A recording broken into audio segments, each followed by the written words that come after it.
What is happening, everybody? This is Dave Croft. I am a production music composer and a professor of music composition, here to answer some of your questions about library and production music. Today's question comes from Josh. He asks, I've noticed watching your videos you also compose in a variety of genres, though granted there are some crossover. I know you've built up relationships with libraries where nowadays they might request what they need from you, but prior to this, would you focus on specific genres for each individual library you work for, i.e. Library 1 gets hip-hop cues, Library 2, Americana cues, Library 3, dramedy cues, and so on? That's a really good question, and it's an interesting take on that question, because my usual advice for students is to write whatever cue kind of comes naturally out of their muse or their creative well. Whatever comes easy, whatever you enjoy writing, whatever you feel sounds best, focus on that and then find homes for it and for those cues. And chances are you're going to find a library which resonates with those cues.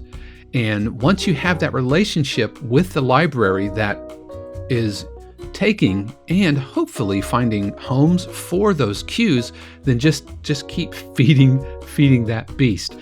Now, as you're branching out, you might want to write other types of cues and other genres and other styles and moods and emotions, and that first library might not be the best home.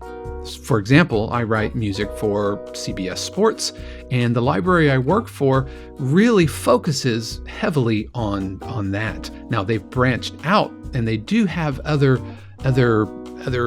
clients that they work for, but it's primarily feeding that sports broadcasting. So I'm not going to get a lot of traction if I send that library, a bunch of ukulele cues or glockenspiel, happy, clappy type cues.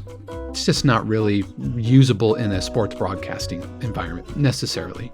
So chances are when you get in with a library, they're going to really focus and want a lot of whatever is working for them. They might give you opportunities and they might have other briefs where you can kind of spread your wings a little bit, but I would focus on feeding the library what is working for them. And then if all else fails, ask your publisher, ask them if they have any other need and start kind of branching out from there.